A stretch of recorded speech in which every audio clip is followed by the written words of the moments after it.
In the heart of South Carolina's center lies 360 square miles of rich and fertile land, also known as Lower Richland County.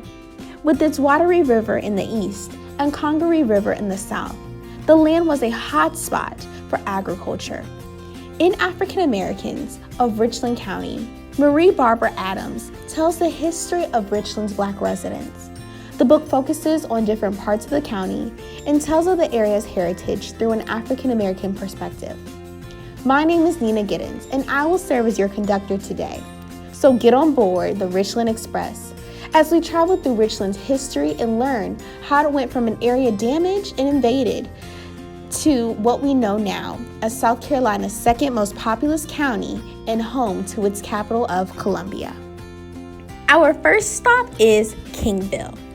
Kingville's history begins with a railroad, the Southern Railway Company to be exact.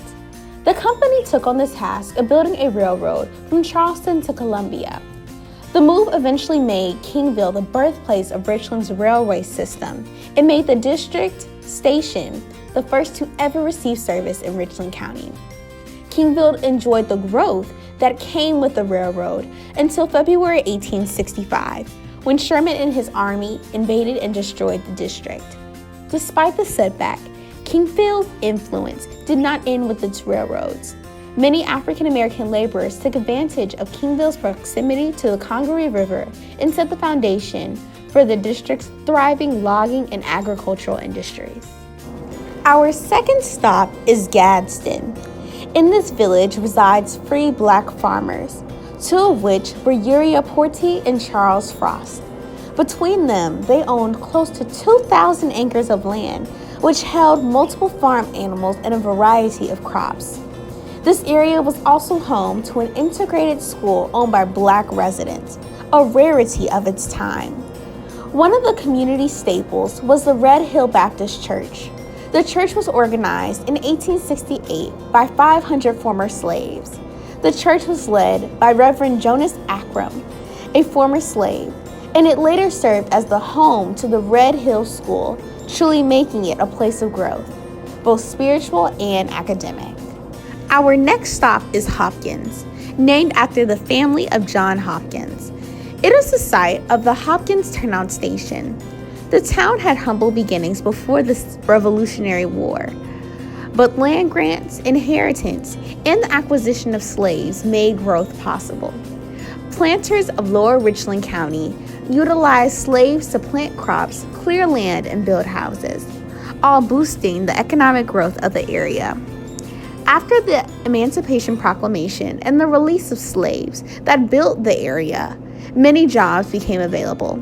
This economic growth for the Black residents continued after World War I, when many African Americans became business owners in the area.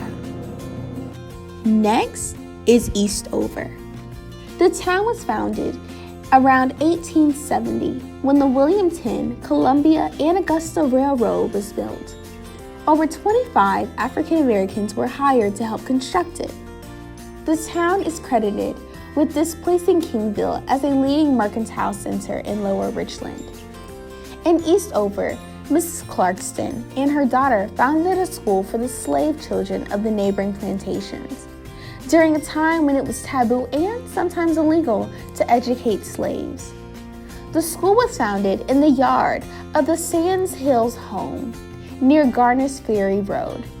Years later, in 1871, St. Thomas Chapel, an Episcopal chapel, was built on the property. The buildings were the first of their kind and inspired other churches and schools to develop in the area. Another staple of the area was the Goodwill Plantation, founded in 1795 on the east side of Lower Richland County near the Wateree River.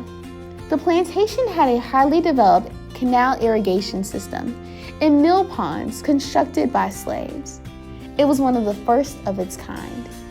Today, many of the original churches and plantation buildings remain and serve as reminders of the area's history. Truly living up to its name, Richland is a county rich in resources and rich in history. Thank you so much for joining me on the Richland Express as we explored the rich history and heritage of Lower Richland County, South Carolina, through an African American perspective.